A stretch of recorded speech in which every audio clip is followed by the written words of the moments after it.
SJ7000 와이파이 액션캠입니다. 짭프로 이런 식으로 불리는 액션캠인데 뭐 가격은 저렴하지만 쓸만한 정도의 화질이 나오는 그런 액션캠으로, 얘 같은 경우는 정말 그 딱 경계선에 있는 그 정도 품질을 보여주고, 제가 사용을 해보니까 뭐 지나가는 이런 차량의 번호판 정도까지 다 식별이 될 정도로 기대 이상으로 괜찮더라고요. 좀 싸구려 같은 박스에 포장이 돼 있고, 사은품으로 준 파우치인데 그저 그래요. 수중 촬영할 때 물에 가라앉으면 못 찾잖아요. 그러니까 부력을 이용해서 약간 공기주머니 같은 역할을 하는 액세서리인데, 위쪽에는 방수 케이스에 들어가 있는 액션캠이 들어가 있고, 초기에 나왔던 어플들은 지금 연결이 안 되고, 또 연결되는 어플을 찾아가지고 연결해야 되는 그런 뭐 단점이라면 단점이 있고요. 동영상은 1920, 1080으로 H264 코덱에 동영상 포맷은 지금 MVO 파일로 나오거든요. 동영상 품질 자체는 10메가비트 정도 해가지고 화질도 나쁘지 않은 정도로 나오고요. 렌즈 시야각은 170도 와이드 앵글 렌즈라고 되어 있고요. 메모리는 기본으로는 안 들어있고 최대 32기가까지 지원하네요. 기본 설정은 영어로 되어 있는데 한국어도 지원을 하고, 배터리 타임은 80분이라고 써 있는데 1080p 녹화 상태에서 해보니까 한 80분, 90분 정도 나오는 것 같아요. 무게는 44g.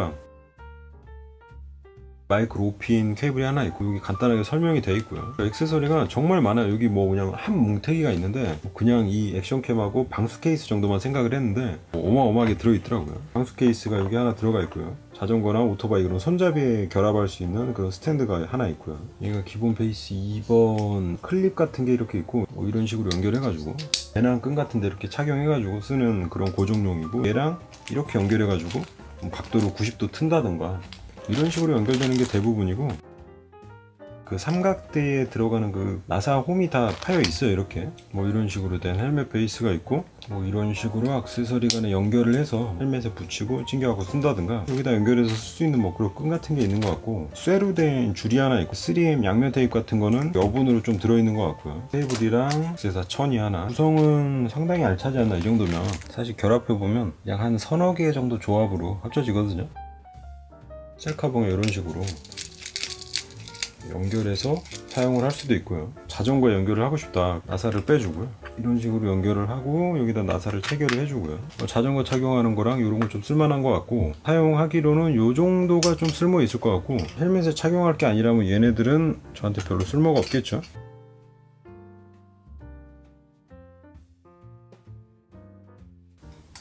여기에도 아주 꼼꼼하게, 재질이 그냥 좀 충격에 약할 것 같긴 한데, 일단 모양 자체는 뭐 중간에 마킹 처리 돼가지고 방수가 돼 있을 테니까 사용하기 전에 물에 한번 담가보고 사용을 하라고 돼 있더라고요. 쭉 열 때는 여기 레버를 당기고 이런 식으로 올리면 빠지는데, 여기도 고무 바킹 처리가 돼 있고, 위에를 걸어주고 여기서 이렇게 눌러가지고 잠가주면, 그리고 이제 얘가 액션캠인데요. 드디어 어딜 봐도 얘가 뭐 SJ7000이라던가 이런 표시가 있는 건 아니고, 옆에는 전원 버튼 겸 모드 버튼, 동영상 촬영 모드, 사진 촬영 모드, 촬영한 영상 확인하는 모드, 설정으로 들어가는 모드, 이렇게 네 가지 모드를 전환할 수 있는 버튼이고, 앞쪽에는 약간 어안 렌즈처럼 볼로 가게 돼 있는데 170도 광각 렌즈인데 거의 한 180도 정도? 뭐 그냥 이 전방위를 촬영할 수 있다라고 보면 되고요. 여기는 약간 러버 코팅처럼 버튼들도 눌러지는 느낌이나 이런 것도 괜찮은 편이고, 이런 데가 이제 다 플라스틱이다 보니까 되게 좀 허름하고 약해 보인다 이런 평이 있었는데, 그렇게 허접해 보이진 않더라고요. 뭐 메뉴 같은 거에서 설정할 때 아니면 촬영 시작할 때 쓰는 그런 오케이 버튼이고, 와이파이 연결했을 때 이제 불이 들어오고, 여기 옆쪽에 파란색 불하고 빨간 불이 들어오는데, 뭐 충전할 때는 빨간 불이 들어왔다가 충전이 끝나면 빨간 불은 꺼지고, 마이크로 5핀 포트랑 마이크로 SD 카드 들어갈 수 있는 슬롯, 미니 HDMI인 것 같고, 여기가 이제 마이크 구멍이고요. 위쪽 버튼은 와이파이 기능을 켜고 끄는 쪽이, 여기가 이제 스피커, 밑에 쪽에는 이제 배터리 칸이 있는데, 손가락 잘 이용해서 두 개를 연결해서 끈을 잡고 빼면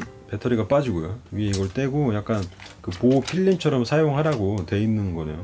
렌즈가 약간 그 테두리보다 더 튀어나와가지고 책상에 이렇게 엎어놓고 이러면 렌즈에 기스가 날 수도 있을 것 같아요. 웬만하면 그냥 방수 케이스에 항상 넣어놓고 사용하는 게 좋을 것 같고,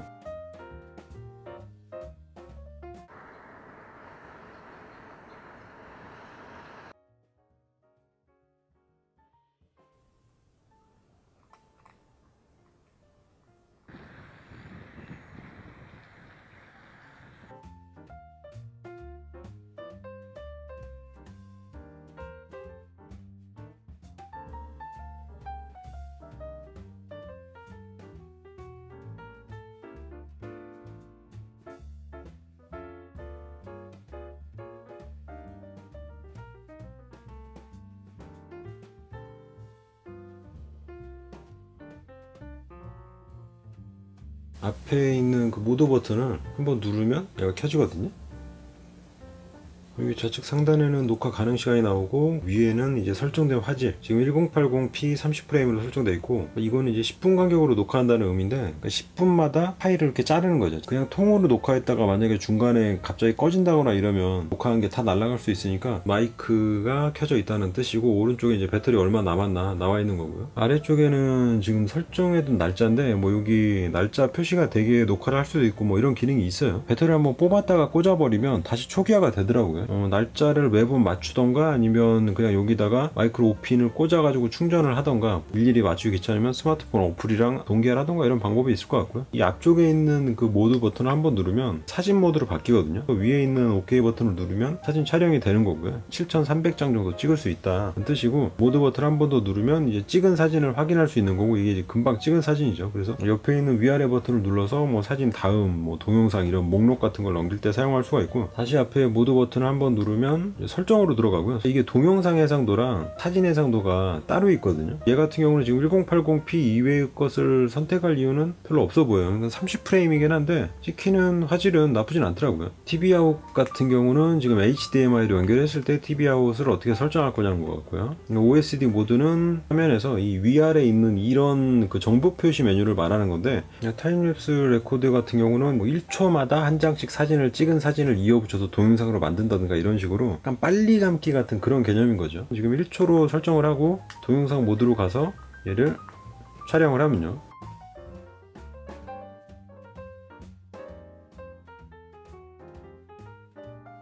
그 밑에 있는 캡처 모드는 요거 이제 사진 모드. 타임랩스는 동영상을 몇 초마다 찍을 거냐 이런 설정이었는데, 캡처 모드는 이제 사진을 몇 초마다 찍을 거냐 그런 설정인 거죠. 3초로 설정을 하고요. 사진 모드로 한번 가보면 여기에 이렇게 3자가 나왔어요. 여기서 OK 버튼을 누르면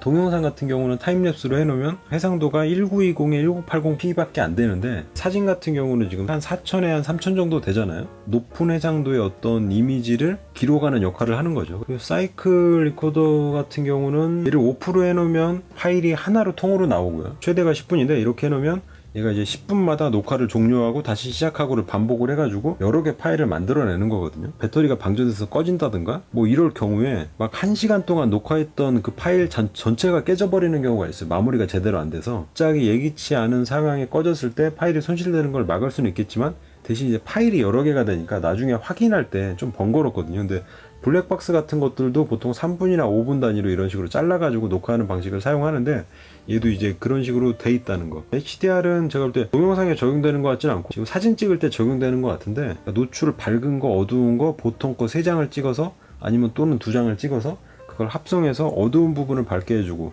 밝은 부분을 어둡게 해서 뭔가 약간 선명한 어떤 이미지를 얻을 때 쓰는 기능인데, 이 정도 성능 기기에서 제대로 된 HDR 모드를 만들어내지 못할 것 같고 그냥 흉내만 내지 않을까 생각이 돼요. 그리고 모션 디텍터 해가지고 이제 움직임 감지 기능이 있어요. 얘가 화면상에서 어떤 움직임이 감지됐을 때 녹화 시작했다가 움직임이 또 없으면 녹화가 꺼졌다가 이렇게 자동으로 왔다 갔다 하는 거거든요.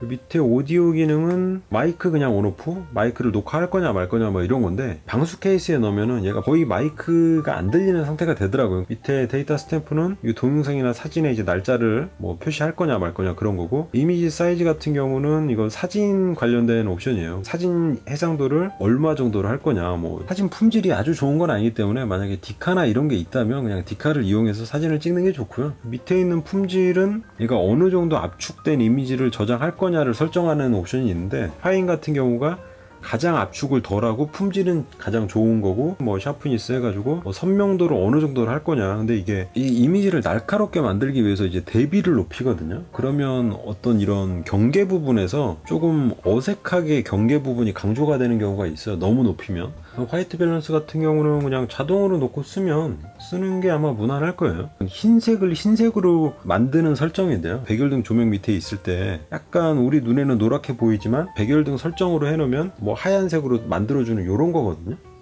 컬러 같은 경우는 동영상은 아니고 사진에 관련된 옵션인가 본데요.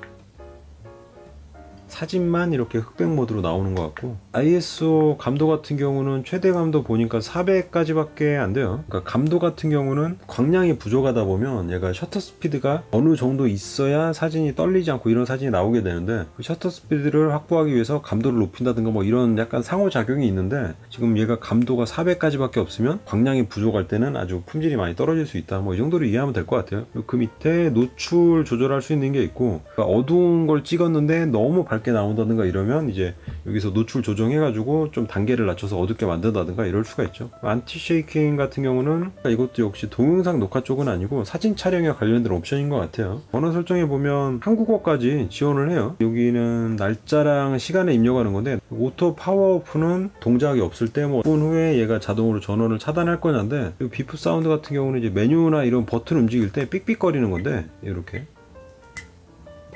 TV 모드는 동영상이 무슨 NTSC 방식, PAL 방식 이런 방식이 있는데, 보통은 NTSC를 쓰니까 이것도 만질 필요는 없을 것 같아요. 스크린 세이버는 LCD 화면을 언제 끄느냐거든요. 근데 이게 사용을 해보면 화면이 꺼진 상태에서 80분 정도 녹화할 수 있으면 계속 켜진 상태에서는 50분 정도 녹화가 되더라고요. 그래서 저는 3분 정도로 설정을 했고요. 계속 보면서 확인을 하고 싶다 그러면 여기 위로 올라가면 오프가 있거든요. 좀 주파수 같은 경우는 형광등이나 이런 LED 등 밑에서 그 플리커 현상이라 그래가지고 이렇게 가로줄 무늬가 이렇게 쓱쓱 내려오는 그 현상을 잡아주는 건데, 60Hz로 사용하는 게 무난하고요. 그 밑에 로테이트는 화면을 그냥 180도 돌려주는 거, 뒤집어서 녹화를 해야 되는 상황이다, 180도 영상을 회전시켜서 녹화할 수가 있는 거고요. 카모드는 제 생각에 이제 블랙박스로 쓸 때 사용하는 기능인 것 같은데, 이런 액션캠에서는 내가 녹화한 영상이 지워지는 걸 원하진 않잖아요. 그러니까 카모드를 꺼놓고 사용을 하는데, 예를 만약에 블랙박스로 사용하겠다 그러면 카모드를 켜가지고 메모리 카드가 꽉 찼을 때도 계속 새로운 파일들이 녹화될 수 있는 환경으로 만들어주는 그런 기능으로 보이고요. 와이파이 SSID는 와이파이 상에 표현되는 ID를 설정하는 건데, 모드 버튼 누르면 밑에 알파벳으로 가거든요. 원하는 글씨를 입력하고 OK 버튼을 누르면 여기 입력이 되고요. 와이파이 패스워드도 설정을 할 수가 있고, 초기 비밀번호는 1, 2, 3, 4, 5, 6, 7, 8로 돼 있던데,